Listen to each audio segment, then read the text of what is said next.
अस्सलाम वालेकुम students, hope so आप सब खैरियत से होंगे और आप लोगों ने केमिस्ट्री का फर्स्ट चैप्टर स्टार्ट किया हुआ है जो ऑलमोस्ट हमने 3 लेक्चर्स कर लिए हैं। आज हमारा 4 वाला लेक्चर है जिसमें हमने एलिमेंट, कंपाउंड एंड मिक्सचर के बारे में पढ़ना है। ठीक है, तो एलिमेंट, कंपाउंड एंड मिक्सचर ये अलग अलग से शॉर्ट क्वेश्चन भी आ सकते हैं। ठीक है, और ये जो है कलेक्टिवली इनका एक लॉन्ग क्वेश्चन भी बन सकता है जिसमें आप लोगों ने इन तीनों का डिफरेंस बताना है। ठीक है, और वो जो है वो नेक्स्ट पेज पे है, प्रॉपर पूरा लिखा हुआ है, उसको हम वहां से करेंगे। ठीक है, फिलहाल हम यहाँ से स्टडी करते हैं जब वहाँ पे लिखा हुआ है एलिमेंट, कंपाउंड एंड मिक्सचर।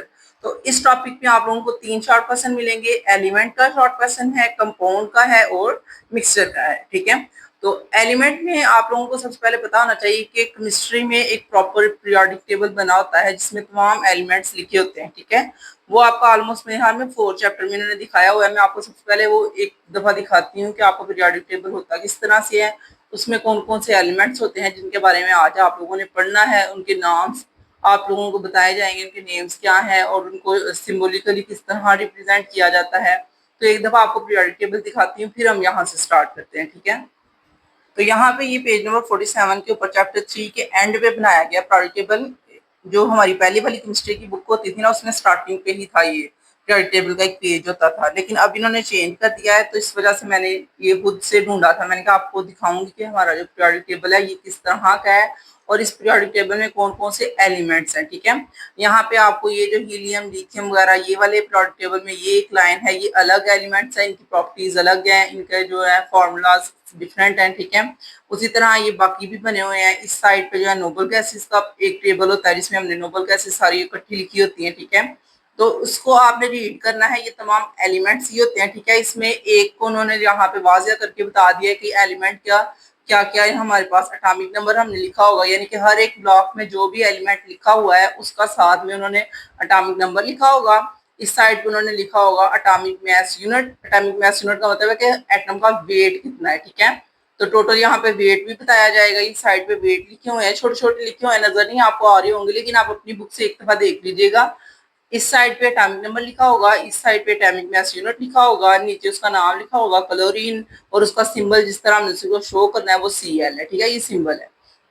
उसके बाद हमारे पास केमिकल ग्रुप ब्लॉक है, ये पूरा एक ब्लॉक है जिसके अंदर प्रॉपर पूरा उन्होंने बताया हुआ है। ठीक है, एटॉमिक नंबर का मतलब होता है कि इसमें नंबर ऑफ इलेक्ट्रॉन्स कितने हैं या फिर प्रोटॉन्स। इलेक्ट्रॉन और प्रोटॉन की तादाद किसी भी एलिमेंट के अंदर सेम ही होती है, इसलिए हम इसको कह सकते हैं कि एटॉमिक नंबर का मतलब होता है कि इसमें इलेक्ट्रॉन्स कितने हैं या प्रोटॉन्स कितने हैं। ठीक है, और ये जो हमारे पास वेट उसका है, इस वेट का मतलब होता है कि हमने सम करना होता है प्रोटॉन को और न्यूट्रॉन्स को, यानी कि न्यूक्लियस ओवरऑल जितना भी है वो न्यूक्लियस का जो वेट है वो यहाँ पे लिखा जाता है। ठीक है, तो ये एक दफा पीरियोडिक टेबल को पढ़ लीजिएगा। इसमें जितने भी एलिमेंट्स है आपको ये पता होने चाहिए, इनके नाम, इनके एटॉमिक मास यूनिट, और इसके अलावा भी सारा कुछ आपको इसका पता होना चाहिए, क्योंकि पेपर में जो है ना इसकी एमसीक्यूज काफी ज्यादा बन जाती हैं।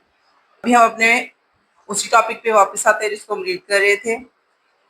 तो ये हमारे पास हमारा टॉपिक आ चुका है एलिमेंट, कंपाउंड एंड मिक्सचर का। तो एलिमेंट के बारे में पढ़ने से पहले आपको पता होना चाहिए कि मैटर जो है इस दुनिया में वो डिफरेंट किस्म में पाया जाता है, एलिमेंट की फॉर्म में, कंपाउंड की फॉर्म में और मिक्सचर की फॉर्म में। ठीक है, उसमें से एलिमेंट जो है वो क्या है, एक ऐसी फॉर्म है जो कि प्योर होती है। ठीक है, ये प्योर सब्सटेंस होता है जो कि आजादाना तौर पे रह सकता है, उसे हम कहेंगे वो एलिमेंट है। ठीक है, element is the smallest form of matter. ठीक है, ये एलिमेंट की जो सिंपलेस्ट फॉर्म है, इसमें हम क्या करेंगे, it is the pure substance. ये एक प्योर सब्सटेंस है containing the same kind of atoms. ठीक है, इसके अंदर सेम काइंड ऑफ एटम्स होते हैं और ये आजादाना तौर पे रह सकता है। ठीक है, और इसकी सबसे प्योर फॉर्म होती है ये एलिमेंट। ठीक है, it can not be broken down into simpler substance. आप इसको छोटे छोटे हिस्सों में तोड़ नहीं सकते, तोड़ोगे भी तो फिर भी उसने वही रहना है। ठीक है, जैसे हमारे पास अगर आयरन है, लोहा है, तो आप उसको जितने भी छोटे हिस्सों में कर लो वो लोहा ही रहना है,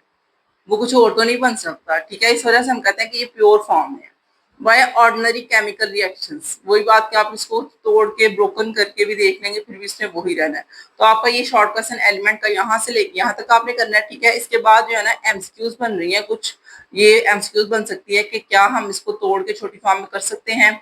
तो आप लिखेंगे it can not be broken, आप इसको ब्रोकन तोड़ नहीं सकते, तोड़ोगे फिर भी ये वही एलिमेंट्स ही रहेंगे जो ये पहले थे। ठीक है, और element exist in all 3 forms, ये भी आपने याद करना है कि एलिमेंट्स की 3 किस्में होती हैं, जो कि सॉलिड, लिक्विड और गैस तीनों हालतों में ये पाया जाता है। Most of the element found in the world exist in solid. ज्यादातर जो दुनिया में पाए जाने वाले एलिमेंट्स है वो सॉलिड है। ठीक है, ये एमसीक्यूज बन सकती है कि कौन से एलिमेंट किस फॉर्म में सबसे ज्यादा पाया जाता है, तो आपने कहना है सॉलिड की फॉर्म में। ठीक है, उसके बाद लिक्विड और गैस के जो है वो फ्यू हैं एज कम्पेयर टू सॉलिड। ये आपकी एमसीक्यूज है यहाँ से लेके यहाँ तक। ठीक है, इसको आपने अच्छी तरह याद कर लेना है। इसके बाद जो नीचे है वो भी एलिमेंट के बारे में ही इंफॉर्मेशन आपको दे रहे हैं।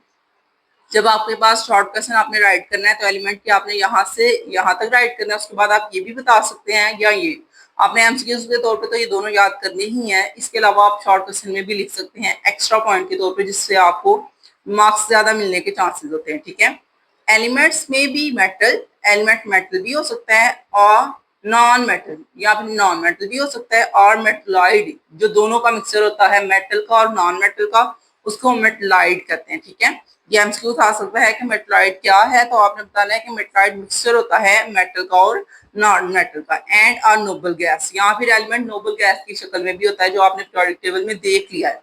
वो पीरियोडिक टेबल आपको मैंने दिखाया ही इस वजह से था कि मैं आपको बताना चाह रही थी कि जो हमारे पास एलिमेंट्स हैं पीरियोडिक टेबल में वो तमाम हालतों में है। मेटल की फॉर्म में भी है, नॉन मेटल की फॉर्म में भी है, गैस की फॉर्म में, लिक्विड की फॉर्म में, सॉलिड की फॉर्म में। ठीक है, तो तकरीबन तमाम किस्म के एलिमेंट होते हैं। आपने सिर्फ ये नहीं सोचना कि एलिमेंट किसी सॉलिड को ही कहते हैं। एलिमेंट सॉलिड, लिक्विड, गैस तीनों तरह होता है, मेटल, नॉन मेटल भी होता है और नोबल गैसेस भी हैं। ठीक है, element can also exist in the form of atom, molecule, ion and isotopes. ये भी देख लें, एलिमेंट जो होता है वो एटम में भी होता है, मॉलिक्यूल्स में भी, आयंस में भी और आइसोटोप्स में भी। एटम तो आप लोगों को ऑलरेडी पता है। जिन बच्चों को मॉलिक्यूल का नहीं पता, मैंने उनको बताया हुआ था कि मॉलिक्यूल में क्या होता है, दो जब एलिमेंट एटम के एलिमेंट्स मिल जाएंगे तो वो मॉलिक्यूल बन जाएगा। ठीक है, और मॉलिक्यूल का मतलब होता है कि एक जैसे ही एटम्स होंगे। ठीक है, जैसे आपने हाइड्रोजन के दो एटम इकट्ठे कर लिए तो वो मॉलिक्यूल बन जाएगा। आपने उसके ऑक्सीजन के दो एटम इकट्ठे किए तो वो भी मॉलिक्यूल बन जाएगा।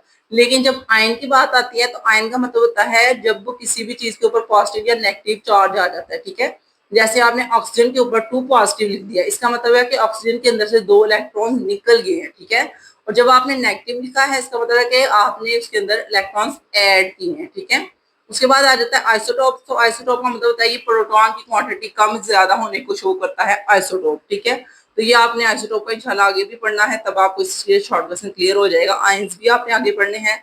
मॉलिक्यूल्स के बारे में मैंने आपको ऑलरेडी बता दिया, जब दो एटम या दो से ज्यादा एटम इकट्ठे होंगे तो वो मॉलिक्यूल बन जाएंगे। ठीक है, तो आप लोगों को बताया जा रहा है कि एलिमेंट्स जो है वो हर तरह से पाए जाते हैं। ठीक है, सॉलिड, लिक्विड, गैस की तरह से भी पाए जाते हैं, मेटल, नॉन मेटल और मेटलॉइड की तरह भी होते हैं, और उसके बाद एटम, मॉलिक्यूल, आयन और आइसोटोप्स की तरह भी होते हैं। ठीक है, तो आपने इसको अच्छी तरह याद करना है कि आप उससे अगर एमसीक्यूज में या शॉर्ट क्वेश्चन में पूछा जा सकता है कि क्या एलिमेंट्स मेटल, मेटलॉइड की फॉर्म में होते हैं, तब भी आप इसको कहेंगे यस ही होते हैं। अगर एटम, आयन या मॉलिक्यूल के फॉर्म में वो कहेंगे तब भी आप इसको बोलेंगे ये उस फॉर्म में भी पाए जाते हैं। ठीक है, तो ये आपको इन्फॉर्मेशन अच्छी बताई हुई है उन्होंने, आप इसको अच्छी तरह रीड करना है एमसीक्यूज के तौर पे भी और वैसे भी। इसके बाद उन्होंने एग्जाम्पल बताई है एलिमेंट्स की। ठीक है, तो एग्जाम्पल जो है वो आपको यहाँ पे काफी ज्यादा बताई गई है, तो आप अपनी मर्जी से 4, 5, 6, 7 जितने भी करना चाहें आप कर सकते हैं। मेरे हाथ से तो मैं आपको यही मशवरा दूंगी कि आप जितनी ज्यादा हो सकता है उतनी ही करें, क्योंकि इससे आपको इनके नाम भी एलिमेंट्स के याद हो जाएंगे पीरियोडिक टेबल में, और इसके अलावा भी आपने आगे भी इनको बार बार यूज करना है, तो आपकी काफी ज्यादा हेल्प हो जाएगी। ठीक है, तो ये एग्जांपल्स हैं। Examples of important elements are sodium, potassium, magnesium, calcium, carbon, silicon, nitrogen, oxygen, chlorine, helium, copper, gold, zinc, silver, nickel, cobalt, mercury, bromine and iodine, ETC. इसके अलावा भी बहुत ज्यादा, यानी कि जितना भी पीरियोडिक टेबल है वो सारा भी आप यहाँ पे लिख सकते हैं, कोई मसला नहीं, लेकिन आपने उतनी जरूर याद करनी है जो कि आपको आगे भी हेल्प हो। तो मेरा मशवरा है कि आप इनको सबको 1-2 दफा रिवाइज कीजिएगा ताकि आपको कुछ ना कुछ तो याद रह जाए। ठीक है, पहला हमारा शॉर्ट क्वेश्चन यहाँ पे एंड हो जाता है। इसमें से भी जो आपने याद करना है वो आपकी अपनी मर्जी होती है। एग्जाम्पल में से आपने 5-6 एग्जाम्पल करनी है और ये ऊपर वाला करना है एलिमेंट का प्रॉपर। ठीक है, इसके बाद आ जाएगा कंपाउंड। तो कंपाउंड आप लोगों को मैं बता देती हूँ बेटा, कंपाउंड का मतलब ये होता है कि जब हमने कुछ ऐसे सब्सटेंस, कुछ ऐसे एटम्स इकट्ठे किए हैं जो कि केमिकली तौर पे इकट्ठे होंगे, उसे हम कहेंगे कि वो हो जाता है कंपाउंड। ठीक है, कंपाउंड को आप इस तरह भी समझ सकते हैं कि आपने दो डिफरेंट डिफरेंट एलिमेंट इकट्ठे करने हैं, ठीक है, डिफरेंट डिफरेंट एटम्स इकट्ठे करने हैं। मॉलिक्यूल में तो मैंने आप लोगों को बताया था ना कि एक ही एटम जो है, एक जैसे एटम हम इकट्ठे करेंगे तो वो मॉलिक्यूल बनेगा। जैसे हमने दो ऑक्सीजन के एटम इकट्ठे किए तो वो मॉलिक्यूल बन जाएगा, दो हाइड्रोजन के इकट्ठे किए हैं वो भी मॉलिक्यूल बन जाएगा, उसके बाद दो क्लोरीन के इकट्ठे करो तब भी वो मॉलिक्यूल बन जाएगा। लेकिन कंपाउंड में ये होता है कि आपने दो डिफरेंट डिफरेंट एटम लेने हैं। जैसे आपने ऑक्सीजन और हाइड्रोजन को इकट्ठा कर लिया तो वो कंपाउंड बन जाएगा, ठीक है। आपने ऑक्सीजन के दो मॉलिक्यूल लिए और हाइड्रोजन का एक लिया तो वो H2O बन गया, वो कंपाउंड है। कंपाउंड का मतलब ये होता है कि डिफरेंट चीजें उसमें ऐड की हैं आपने, एक जैसा नहीं लिया आपने, ठीक है। उसके अलावा आप ये समझ लें कि आपने नाइट्रोजन को और क्लोरीन को इकट्ठा कर लिया, NaCl बना लिया तो वो भी कंपाउंड है। दो डिफरेंट आपने एटम लिए और उनको इकट्ठा कर दिया तो वो कंपाउंड होगा, ठीक है। ये बच्चों को बहुत मसला होता है कंपाउंड में, मॉलिक्यूल में, तो मैं बार बार एक्सप्लेन करती हूँ ताकि आपको अच्छी तरह समझ आए कि मॉलिक्यूल का मतलब होता है एक जैसे ही एटम आपने इकट्ठे करने हैं, दो हाइड्रोजन के ले लो, दो क्लोरीन के ले लो, दो किसी भी एटम के दो या दो से ज्यादा ले लो तो वो मॉलिक्यूल होगा। लेकिन कंपाउंड में आपने डिफरेंट डिफरेंट एटम्स के मॉलिक्यूल्स को इकट्ठा करना होता है। जैसे आप कह सकते हैं आपने दो हाइड्रोजन ले लिए तो वो मॉलिक्यूल था, और साथ में आपने क्या ले लिया, कोई भी ऑक्सीजन ले लिया या कुछ और ले लिया तो वो कंपाउंड बन जाएगा, ठीक है। आप लेट्स सपोज कि आपने दो ऑक्सीजन के मॉलिक्यूल लिए हैं और एक हाइड्रोजन का एटम लिया है, उनको कंबाइन किया तो वो H2O बन गया, ठीक है। समझ आ गई कंपाउंड में क्या फर्क है। Compound is also a pure substance, compound भी प्योर होता है, क्यों, क्योंकि ये अकेला आजादाना तौर पर रह सकता है, जैसे वाटर का मॉलिक्यूल अकेला सेपरेटली रह सकता है, ठीक है। It is made up of two or more different chemically element combine in a fix ratio. ये इसकी डेफिनेशन है कंपाउंड की, आपने अच्छी तरह इसको याद करना है। डेफिनेशन में क्या बताया गया है कि आपने दो या दो से ज्यादा डिफरेंट एलिमेंट्स हैं उनको कंबाइन किया है। मैंने आपको यही बताया था ना कि डिफरेंट, ये वर्ड आपने याद रखना है कि ये अलग अलग एलिमेंट्स को आपने कंबाइन करना है, ठीक है। उसके बाद आएगा व्हेन एलिमेंट्स कम टुगेदर, जब हम एलिमेंट्स को इकट्ठा करते हैं, they react with each other and form chemical bond. उनका एक दूसरे के साथ रिएक्शन होता है तो वो केमिकली तौर पे एक दूसरे के साथ बॉन्ड बना लेते हैं। Single bond, double bond, triple bond, ये भी आपने पढ़ने हैं आगे। हमने तो मतलब आप बच्चों को पहले भी पढ़ाए हैं, इसलिए मुझे पता है कि बॉन्ड क्या होता है कि दो चीजों का आपस में जुड़ जाना, वो सिंगल बॉन्ड से जुड़े या डबल बॉन्ड से जुड़े, वो बाद में आप पढ़ेंगे तब आपको समझ आ जाएगा, ठीक है। That are not easy to break, आप उनको तोड़ नहीं सकते इजीली, वो इस तरह केमिकली तौर पर बॉन्ड बन जाएंगे कि उनको तोड़ना थोड़ा सा मुश्किल हो जाएगा, तो वो हो जाएंगे कंपाउंड, ठीक है। कंपाउंड में भी मॉलिक्यूलर, कंपाउंड मॉलिक्यूलर भी हो सकते हैं, आयनिक भी हो सकते हैं, इंटरमेटालिक भी हो सकते हैं, एंड कोऑर्डिनेशन कम्प्लेक्स भी हो सकते हैं। तो ये उनको बताए जा रहे हैं, टाइप्स बताई जा रही है किस किस तरह के कंपाउंड हो सकते हैं, ठीक है। तो ये भी आप एमसीक्यूज में याद कीजिएगा कि तमाम तरह के तकरीबन ये कंपाउंड हो सकते हैं, इनको आपने अच्छी तरह कर लेना है। उसके बाद है कंपाउंड में आल्सो भी inorganic and organic in nature. अब ये भी आपको एक एक्स्ट्रा पॉइंट बताया जा रहा है कि कंपाउंड ऑर्गेनिक भी होते हैं और इनऑर्गेनिक भी होते हैं, ये भी एमसीक्यूज आ सकती है, ठीक है। तो आपने बोथ को टिक करना है कि ये दोनों ही हैं, ऑर्गेनिक भी हैं और इनऑर्गेनिक भी हैं, ठीक है। एग्जाम्पल आगे आगे बता दिए उन्होंने कि एग्जाम्पल क्या इसकी हो सकती है। एग्जाम्पल में मैंने आपको जैसे ऊपर बताया था कि कंपाउंड की भी जितनी ज्यादा आप एग्जाम्पल करेंगे उतना ही अच्छा है। इसी तरह आपने यहाँ पे इसकी भी एग्जाम्पल जितनी ज्यादा करेंगे उतनी ही अच्छी है। तो एग्जाम्पल में कौन कौन सी है, वाटर की है जो मैं ऑलरेडी आपको काफी दफा बता दिया है। उसके बाद है अमोनिया, वाटर तो आपको होता है H2 होता है, और जो अमोनिया है वो NH3 है, ओके। उसके बाद methane CH3, carbon dioxide CO2 and sodium carbonate, potassium chloride, starch, protein, carbohydrates, minerals, acid, organic acid, ETC, ठीक है। तो ये तमाम इसकी उसने एग्जाम्पल्स दी हैं, जितनी आप करेंगे उतनी ही अच्छी है, ठीक है। तो आपको मैंने ये इसीलिए कलर करके बताया कि ये एमसीक्यूज के लिहाज से भी टेबल आपका बहुत जरूरी है। ये यहाँ से लेके यहाँ तक इसकी एमसीक्यूज बन सकती हैं, और ये एग्जाम्पल्स भी आपने शॉर्ट क्वेश्चन में लिखनी है। पहले आप कंपाउंड की डेफिनेशन लिख के फिर आप ये बात बता सकते हैं कि कंपाउंड जो है वो आयनिक भी हो सकता है, उसके बाद इंटर मेटेलिक भी हो सकता है, कोऑर्डिनेट कम्प्लेक्स भी हो सकता है, ऑर्गेनिक इनऑर्गेनिक भी हो सकता है, और फिर आप इसकी एग्जाम्पल में से जितनी भी दे सकते हैं आप एग्जाम्पल दे सकते हैं, ठीक है। तो यहाँ तक आपके दो शॉर्ट क्वेश्चन हो चुके हैं, एलिमेंट एंड कंपाउंड। एंड अब हमने करना है थर्ड वाला शॉर्ट क्वेश्चन जो कि है आपका मिक्सचर। तो ये भी आपने अच्छी तरह कर लेना है, ये भी शॉर्ट क्वेश्चन आ सकता है पेपर में, व्हाट इज मिक्सचर। तो आपने मिक्सचर की डेफिनेशन राइट करनी है जो कि यहाँ से स्टार्ट होगी यहाँ तक, फिर आपने इसकी एग्जाम्पल भी साथ राइट कर देनी है, ठीक है। तो सबसे पहले आगे इसको रीड कर लेते हैं। नेक्स्ट क्या है, the composition and properties of an element or compound are uniform throughout a given sample and form one sample of to another. कहते हैं ये थ्रू आउट जो है यूनिफॉर्म ही रहेंगी, ठीक है।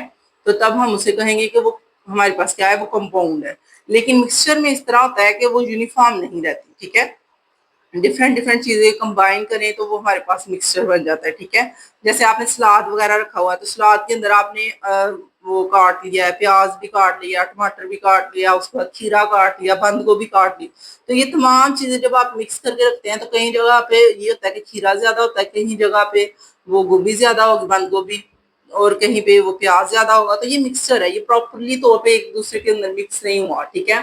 तो मिक्सचर की दो किस्में होती हैं, एक होता है होमोजीनियस, एक होता है हेट्रोजीनियस। होमोजीनियस का मतलब होता है वो मिक्सचर जो बिल्कुल सही मिक्स हो गया, जैसे आपने पानी के अंदर चीनी को मिक्स किया और साथ में आपने जैमिश्री डाल दिया, ठीक है। अब ये एक होमोजीनियस मिक्सचर है। आप जैमिश्री का ग्लास डिफरेंट डिफरेंट ग्लास डाल देंगे उस जग में, अगर आपने बनाया तो आप एक जग में से 3 ग्लास भर लेते हैं उसके जैमिश्री के, तो फिर क्या होगा, वो तीनों में सेम ही उसका जायका होगा। ये तो नहीं कि पहले वाले में ज्यादा अच्छा होगा, दूसरे में कम और तीसरे में और कम, इस तरह तो नहीं है, क्योंकि आपने एक ही जग में मिक्सर बनाया था और उसमें आपने तमाम चीजों को अच्छी तरह मिक्स कर लिया था। अब वो आप बेशक डिफरेंट ग्लासेस में भी डाल देंगे तब भी वो उसका जायका वैसा ही रहेगा। लेकिन जब बात की जाए सलाद की, तो सलाद में मैंने आपको बताया अच्छी तरह आप मिक्स नहीं कर पाते तो उसकी चीजें अलग अलग होती हैं। कहीं पे प्याज ज्यादा है, कहीं पे टमाटर ज्यादा है, या कहीं पे खीरा ज्यादा आ जाएगा, तो वो हेट्रोजीनियस मिक्सचर होगा, ठीक है। तो ये आपने अभी रीड करना है, फिर आपको समझ आ जाएगी। पेपर में शॉर्ट क्वेश्चन आ सकता है, right about mixture and it's two types. तो आपको दोनों टाइप्स पता होनी चाहिए और उनके डेफिनेशन भी आपको आनी चाहिए। A mixture is formed when more than one type of elements or compounds are mixed together in any ratio। ये इसकी डेफिनेशन है। डेफिनेशन में उसने बताया है कि हमने क्या करना है, एक या एक से ज्यादा किस्म की आपने चीजों को इकट्ठा करना है और उन चीजों को जब आप इकट्ठा करेंगे तो वो क्या बन जाएगा, मिक्सर बन जाएगा। इसमें आप दो या दो से ज्यादा एलिमेंट इकट्ठे कर सकते हैं या फिर आप कंपाउंड इकट्ठे कर सकते हैं, फिर आप उसको इकट्ठा करेंगे तो वो मिक्सर बन जाएगा, ठीक है। उसकी एग्जाम्पल में आएगा एयर। एयर कहते हैं हवा। तो हमारे इर्द गिर्द पाई जाने वाली हवा के अंदर इतने किस्म के एलिमेंट्स हैं, वो तमाम एलिमेंट्स इकट्ठे होकर तो हवा बन रही है। इसका मतलब है हवा हमारे पास मिक्सचर है गैसेस का। इसके बाद आएगा सॉइल। सॉइल कहते हैं मिट्टी को। तो हमारी मिट्टी के अंदर भी हजारों किस्म के एलिमेंट्स हैं, लाखों किस्म के। वो तमाम एलिमेंट्स इकट्ठे होकर तो सॉइल बना रहे हैं, मिट्टी बना रहे हैं, ठीक है। उसके बाद आएगा मिल्क। मिल्क कहते हैं दूध को, तो वो भी हमारे पास एक मिक्सचर है। एंड टैप वाटर और एवरीडे वाटर, जो हमारा आम तौर पर पाया जाने वाला पानी है, वो भी हर एक घर में मौजूद है और वो भी एक एग्जाम्पल है किसी मिक्सचर की। Examples of mixture. तो आपने डेफिनेशन लिखनी है, यहाँ से लेके यहाँ तक डेफिनेशन है और ये सारी इसकी एग्जाम्पल है, ठीक है। इसके बाद अब आप वो टाइप्स बताई जा रही हैं कि आप मिक्सचर में भी होमोजीनियस और हेट्रोजीनियस, दो तरह की इसकी टाइप्स होती हैं, होमो और हेट्रो। होमो का मतलब होगा कि उसकी क्वांटिटी जो है वो तमाम चीजें सही तरह मिक्स हो जाएंगी। हेट्रोजीनियस का मतलब है कि वो सही तरह मिक्स नहीं होंगी, ठीक है। Solution of salt. अब आपको एग्जांपल से समझाने लगे होमोजेनियस और हेटेरोजेनियस के बारे में। Solution of salt and water, ठीक है। सॉल्ट को और वाटर को जब हम मिक्स करेंगे, is an example of homogeneous mixture. तो ये एग्जांपल किसकी होगी, होमोजेनियस मिक्सचर की, क्योंकि नमक आपको पता है अच्छी तरह पानी के अंदर मिक्स हो जाता है। And mixture because it concentration is uniform through. तो डेफिनेशन भी यही होगी, a mixture in which the concentration is uniform through out is called homogeneous mixture. और जब हेट्रोजेनियस में कहेंगे तो आप उसकी डेफिनेशन इस तरह लिखेंगे कि a mixture in which the concentration is not uniform throughout, तो उसको हम कहेंगे वो हेट्रोजेनियस है। डेफिनेशन मैंने आपको खुद ही बता दिया, आप भी लिख लीजिएगा किसी भी पेज पे या इधर ही ऊपर राइट कर लीजिएगा ताकि आपको ये भूले नहीं। A sample of rock is an example of heterogeneous mixture because the concentration of its constituents is different। उसके अंदर पाई जाने वाली सॉल्वेंट और उसके सॉल्यूट की तादाद डिफरेंट डिफरेंट होती है। It is the different parts. जब भी आप उसको देखते हैं उसके हर हिस्से में अलग अलग कंसंट्रेशन होती है एलिमेंट्स की, इस वजह से हम कहेंगे ये एग्जांपल किसकी है, हेटेरोजेनियस की है। Rock are composed of different type of minerals such as granite and mica and limestone. ये इसके उन्होंने बताया कि किस तरह से मिलके जो है ना वो हमारे पास रॉक बनती है। तो इसलिए इसने बताया कि ये डिफरेंट डिफरेंट कंसंट्रेशन की चीजें हैं, तो हम इसे बोलेंगे कि ये एग्जाम्पल है हेट्रोजीनियस की। ठीक है, तो ऑलमोस्ट आप लोगों का ये जो टॉपिक है हो चुका है, जिसमें आपने एलिमेंट, कंपाउंड और मिक्सचर पढ़ा है। तीन आपने चीजें पढ़ी थी और मिक्सचर के आगे से उसने दो टाइप्स भी बताई हैं, हेट्रोजीनियस और होमोजीनियस। इसके बाद आपको नीचे इंटरेस्टिंग इंफॉर्मेशन बता रहे हैं, many elements are found in nature but some are artificial. कहते हैं दुनिया में पाए जाने वाले कई ऐसे एलिमेंट हैं जो कि नेचुरली पाए जा रहे हैं, लेकिन कुछ ऐसे आर्टिफिशियल भी हैं जो हमने खुद बनाए हुए हैं, खुद ही अपने लेबोरेटरीज में साइंसदानों ने बनाए हैं, तो उनको हम कहेंगे कि वो आर्टिफिशियल है। ठीक है, इस तरह से उसने दिखाया हुआ है iron rods, copper wires, screw and nuts. ये जो स्क्रू और नट्स हैं ये कुदरती तौर पे तो नहीं थे पाए जा रहे, हमने खुद बनाए थे। तो ये किससे बनते हैं? ये जिंक से बनते हैं। उसके बाद है कॉपर क्लोराइड, आयरन सल्फेट, और उसी तरह नीचे भी उसने कुछ एग्जांपल्स दी हुई हैं, वो है यहाँ पे रॉक और चॉकलेट। तो रॉक जो है ये मिक्सचर की एग्जांपल है, चॉकलेट भी मिक्सचर की है, ये दोनों कंपाउंड की हैं, और इससे ऊपर वाली जो है वो किसकी है? एलिमेंट की है। तो एग्जाम्पल से भी आपने इसकी फिगर से देख लेनी, आपकी हेल्प हो जाएगी कि ये किस किस तरह से उन्होंने डिफरेंट करके बताया हुआ कि ये हमारे पास एलिमेंट होगा। जैसे प्योर चीज है, इसको हम जो है जितना भी तोड़ ले फिर भी ये वही रहना है। ये हमारे पास कंपाउंड है, क्योंकि ये कॉपर अलग होता है, क्लोराइड अलग है, दोनों को मिलाकर कॉपर क्लोराइड बना है। आयरन अलग है, सल्फाइड अलग है, सल्फाइड और आयरन को मिलकर जो ये आयरन सल्फाइड बना है। उसी तरह रॉक के अंदर डिफरेंट किस्म के मिनरल्स होते हैं, मीका होता है और उसके बाद लाइमस्टोन वगैरह होते हैं। चॉकलेट है तो आपको पता है इसके अंदर शुगर भी है, कोको भी है, घी भी है, उसके अलावा इसमें और भी कई चीजें होती है, पीनट्स वगैरह। तो ये हमारे पास मिक्सचर होगा। ठीक है, तो ये तमाम एग्जाम्पल्स आपको बताई गई हैं, जिससे आपको जो टॉपिक है अच्छी तरह क्लियर हो जाएगा। इसके बाद हमारे पास आते हैं एलोट्रोपिक फॉर्म ऑफ सब्सटेंस। तो ये एलोट्रोपिक फॉर्म होता है, एक से ज्यादा फॉर्म्स में कोई एक सब्सटेंस पाया जाए तो वो होती है एलोट्रोपिक फॉर्म्स। ठीक है, इसमें आपको समझना पड़ेगा कि क्या बताना चाह रहे हैं। उससे पहले जो है ना, अभी आपने प्रीवियस जो लेक्चर किया है, टॉपिक किया है, उसी में हमने किया था कंपाउंड, एलिमेंट और मिक्सचर। तो मैं सोच रही थी पहले मैं उसी का आपको बता दूं कि यहाँ पे जो है ना डिफरेंस बहुत अच्छा इन्होंने बयान किया है। इस डिफरेंस में आपको बताया जा रहा है डिफरेंट, पहले डेफिनेशंस तीनों की बताई गई हैं, उसके बाद उन्होंने बताया है कि किस किस तरह से जो है ये किसी और स्टेट में भी इनको चेंज कर सकते हैं या नहीं कर सकते। उससे नीचे उन्होंने बताया हुआ है कि हम इनको की और फॉर्म जो है इनकी, उनकी सिंबल्स क्या हैं, उनकी एग्जाम्पल्स क्या हैं, वो भी बताई हुई है। ठीक है, तो ये आपका लॉन्ग क्वेश्चन भी बन सकता है और शॉर्ट क्वेश्चन भी बन सकता है। तो यहाँ से आपने इसको रीड जरूर करना है। एक दफा मैं आपको यहाँ पर इसकी डेफिनेशन बता देती हूँ। एलिमेंट की डेफिनेशन यहाँ पे लिखी हुई है, an element is the simplest form of matter. Matter की सबसे सिंपल फॉर्म है और ये प्योर सब्सटेंस होता है। ठीक है, and same kind of atom, और इसमें एक जैसे ही एटम पाए जाते हैं। कंपाउंड क्या होता है? ये भी प्योर होता है, लेकिन ये केमिकली तौर पे जब हमने दो या दो से ज्यादा एटम्स को कंबाइन करना है तब ये कंपाउंड बन जाएगा। ठीक है, और मिक्सचर में आप लोगों को पता है कि मिक्सचर में हमने डिफरेंट किस्म के एलिमेंट्स को इकट्ठा किया होता है, केमिकली तौर पे उनको कंबाइन किया होता है, उसको हम कहते हैं मिक्सचर। ठीक है, इसके बाद it is not possible to break down an element, ये भी आपने उस टॉपिक में कर लिया था। In a compound the atoms of element must combine together by the ratio by weight. यानी कि आपको पता है कि जब हमने कंपाउंड करना है तो कंपाउंड में हमने डिफरेंट एलिमेंट्स को इकट्ठा करना होता है, जैसे वाटर है और ऑक्सीजन, ये उसकी एग्जाम्पल है। और हमें पता है हमने हाइड्रोजन के दो एटम लेने हैं और ऑक्सीजन का एक एटम लेना है।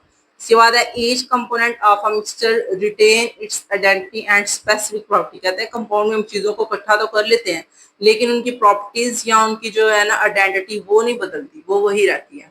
इसके बाद यहाँ पे एक और पॉइंट है, when an element exist in the form of atom it is represent by a symbol. जब भी हम किसी एलिमेंट को किसी एटम के फॉर्म में रिप्रेजेंट करते हैं तो उसका कोई ना कोई सिंबल होता है। ठीक है, जैसे सोडियम का Na है और कैल्शियम का Ca, ये उसकी एग्जाम्पल बताई हुई है। उसके बाद है it is possible to break a compound, compound को हम तोड़ सकते हैं into a constituent elements by a chemical reaction. ठीक है, इसका केमिकल रिएक्शन करके हम इसको तोड़ सकते हैं। जैसे कि अमोनिया है तो अमोनिया NH3 होता है, एन का मतलब होता है नाइट्रोजन, नाइट्रोजन को हम अलग कर सकते हैं और हाइड्रोजन के तीन एटम हम अलग कर देंगे तो वो हमारे पास अमोनिया अलग अलग हो जाएगा, नाइट्रोजन अलग हो गया और हाइड्रोजन के तीनों एलिमेंट्स अलग हो गए।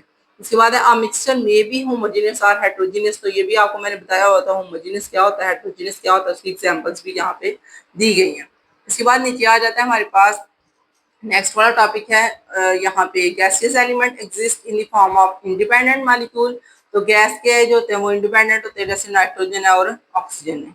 क्लोरीन भी बताया गया। इसके बाद properties of compound are always different from the element from each other. यहाँ पे बताया जा रहा है कि इसकी प्रॉपर्टीज डिफरेंट हो सकती हैं कंपाउंड की, क्योंकि डिफरेंट डिफरेंट एलिमेंट इकट्ठे होते हैं तो सारी बातें इनकी प्रॉपर्टीज अलग हो सकती हैं। The component of a mixture are not chemically bound together. तो आप लोगों को पता है कि ये जो मिक्सचर होता है वो केमिकली तौर पर बाउंड नहीं होता, लेकिन ये कि हम इनको सेपरेट फिजिकली तौर पर सेपरेट कर सकते हैं।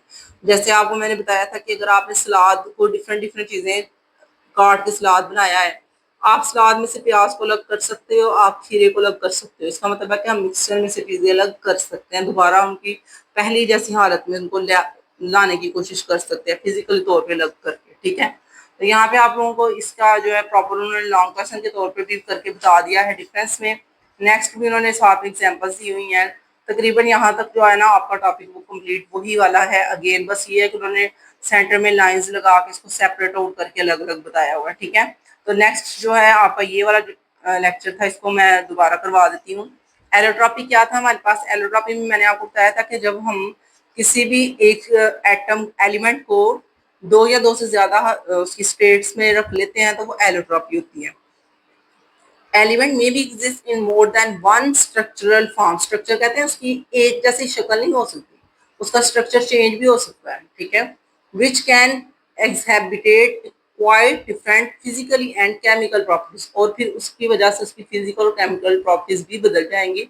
जब आप किसी चीज का स्ट्रक्चर बदल दोगे तो फिर उसकी फिजिकल और केमिकल प्रॉपर्टीज भी चेंज होंगी, ठीक है। These forms are called allotropic form. तो ये इन तमाम फॉर्म्स को जिसमें हमने उसका स्ट्रक्चर बदला है उसको हम कहेंगे वो एलोट्रॉपी फॉर्म है। And the phenomena is called allotropy. ये तीनों चारों जो हालतें होंगी उन्हें हम कहेंगे वो एलोट्रॉपिक फॉर्म्स है। और वो प्रोसेस जिनकी वजह से हमने ये तमाम उसके स्ट्रक्चर्स बनाए हैं उसको हम कहेंगे वो एलोट्रॉपी प्रोसेस है, जिसके जरिए हमने इसको अलग अलग डिफरेंट किस्म में डिफरेंट फॉर्म्स में बनाया है, ठीक है। तो ये डेफिनेशन है, दो तरह से इसकी डेफिनेशन पूछ सकते हैं। व्हाट इज एलोट्रॉपी, तब भी आपने इसका यहाँ से लेके यहाँ तक ही आंसर लिखना है, या फिर इस तरह क्वेश्चन आ सकता है कि व्हाट इज एलोट्रॉपिक फॉर्म्स, तब भी इसका यही आंसर होगा, ठीक है। दो तरह से क्वेश्चन आ सकता है लेकिन आंसर इसका सेम ही है। उसके बाद उसने एग्जाम्पल दी है, तो ये एग्जाम्पल आपने एग्जाम्पल लिख के फिर ही लिखनी है। जब शॉर्ट क्वेश्चन लिखेंगे तो सबसे पहले डेफिनेशन लिखिएगा, फिर ये एग्जाम्पल की हेडिंग दीजिएगा, और जब एग्जाम्पल की हेडिंग देंगे फिर नीचे ये राइट कीजिएगा, ठीक है। Element oxygen exist in two allotropic form. Oxygen की दो एलोट्रॉपिक फॉर्म होती है, दो तरह से इसका स्ट्रक्चर होता है। नेमली ऑक्सीजन O2, ये वो ऑक्सीजन है जो कि आप इनहेल करते हो, सांस लेने के प्रोसेस में अपने अंदर लेके जाते हैं, ये वो ऑक्सीजन है, ठीक है। एंड दी ओजोन O3, और ये वो ओजोन वो ऑक्सीजन है जो कि ओजोन की लेयर अर्थ के गिर्द बनी गई है। आपको पता है हमारी अर्थ के गिर्द एक लेयर है जिसे हम कहते हैं ओजोन लेयर है, जो कि सूरज से आने वाली वो शुआएं जो हमारे लिए खतरनाक होती है उनको रोकती है, ठीक है। तो ओजोन और ऑक्सीजन दो फॉर्म में हमारे पास जो है ना इसकी एलोट्रॉपी की फॉर्म्स है।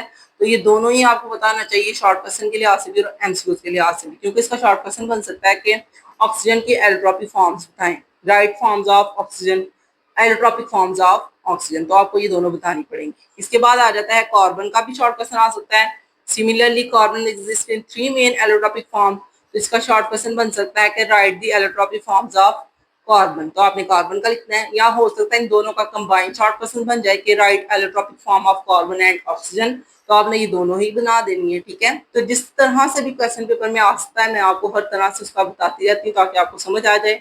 अगर आपको लेक्चर की समझ आ रही है तो बेटा काइंडली जल्दी से वीडियो को लाइक कर दिया करें। सब्सक्राइब के साथ ही आपको लाइक करना भी पता होना चाहिए कि अगर आप समझ रहे हैं, आपको समझ आ रही है तो आप लाइक भी करें, अपने फ्रेंड्स में भी शेयर किया करें ताकि उनकी भी हेल्प हो, क्योंकि जाहिर बात है सिलेबस चेंज हुआ है, उन बच्चों को भी मुश्किल आ रही है। तो आप अपना एक छोटा सा जो है वो समझ लेके उनकी मदद कर रहे हैं, उसका आपको बेनिफिट होगा कि अल्लाह ताला आपको नेकियां देगा, ठीक है। किसी की मदद करना भी सवाब का काम है, तो आप किसी को शेयर करेंगे तो वो जो है उसकी हेल्प होगी और उससे आपको नेकियां मिलेंगी, ठीक है। तो स्टार्ट करते हैं। हमारे पास कार्बन की कौन कौन सी एलोट्रॉपिक फॉर्म्स हैं? एक है डायमंड, एक है गैरीफाइट एंड एक है हमारे पास इसको हम रीड करेंगे बकमिस्टर फ्लोरेंस, ठीक है। इसको रीडिंग देख लीजिएगा, इसकी प्रोनाउंसिएशन हो सकता है मुझसे गलत होगी हो। Buckminsterfullerene. उसके बाद है diamond has a giant macro molecule structure, इसका एक बहुत बड़ा सा मैक्रो मालिक्यूल तरह का स्ट्रक्चर होता है जो आपको यहाँ पे नीचे नजर भी आ रहा होगा। उसके बाद है where the graphite has a layered structure, जबकि ग्रेफाइट का जो स्ट्रक्चर है ना वो लेयर की शक्ल में होता है। ये देखो आपको लेयर्स नजर आ रही है, इसमें 6 एटम्स को कंबाइन करके उन्होंने लेयर बनाई हुई है और ये सारी एक प्रॉपर लेयर बनी हुई है। एंड उसकी जो लेयर होती है वो हेक्सागोनल रिंग्स होते हैं। हेक्सागोनल कहते हैं जिसमें 6 एटम्स मिलेंगे, 1 2 3 4 5 6 एटम मिलेंगे तो वो हेक्सागोनल रिंग बन जाएगी ऑफ कार्बन। तो कार्बन की एक हेक्सागोनल रिंग होती है जिसको हम कहते हैं कि हमारे पास वो इस फॉर्म में ग्रिफाइन की फॉर्म में होगा। ठीक है, इसके बाद है नीचे वाला फ्लोरेंस के बारे में बता रहे हैं। इसकी डेफिनेशन में आपको पता होना चाहिए कि ये C60 है, ये एमसीक्यूज भी बन सकता है। और इसकी डेफिनेशन में आप बताएंगे कि ये जो है ना ये भी प्रॉपर रिंग्स बनी होती हैं और ये रिंग्स 1 2 3 4 5 भी हो सकती है, यानी कि पेंटागोनल भी हो सकती है और हेक्सागोनल भी हो सकते हैं। यहाँ पे नीचे उन्होंने बताया है पेंटागोनल एंड हेक्सागोनल। यहाँ तक आपने इसको याद करना है। यही आपका जो है शॉर्ट क्वेश्चन बनेगा। कार्बन की जो 3 एलोट्रॉपिक फॉर्म है और ऑक्सीजन का ये वाला बनेगा। ठीक है, तो यहाँ तक काफी आगे वाला बेसिक आप ना कीजिएगा। ठीक है, तो ये आपका शॉर्ट क्वेश्चन कंप्लीट हो चुका है और ऑलमोस्ट जो लेक्चर है वो हमारा 30 मिनट का हो चुका है। नेक्स्ट वाले लेक्चर में मैं आपको जो है वो ये वाले करवाऊंगी सोल्यूशन की जो एग्जाम है। 3 किस्म के सोल्यूशन होते हैं, एक होता है क्लॉइडल सोल्यूशन, एक होता है सस्पेंशन सोल्यूशन और जो इसकी तीसरी है वो सैचुरेटेड और अनसैचुरेटेड है। तो वो भी आपको नेक्स्ट इंशाल्लाह लेक्चर में कवर करवा के ये चैप्टर खत्म करेंगे। इस चैप्टर को इंशाल्लाह मैंने एंड करना है, उसके बाद एमसीक्यूज और शॉर्ट क्वेश्चन करेंगे। तो मिलते हैं नेक्स्ट वीडियो में। यहाँ तक आपको वीडियो पसंद आई है तो बहुत शुक्रिया। वीडियो को लाइक करें, चैनल को सब्सक्राइब करें ताकि मेरी तमाम नई वीडियोस भी आप तक पहुँचती रहें। और जिन बच्चों ने प्रीवियस लेक्चर्स नहीं देखे वो प्ले लिस्ट से इसके प्रीवियस लेक्चर भी देख सकते हैं। अल्लाह हाफिज़।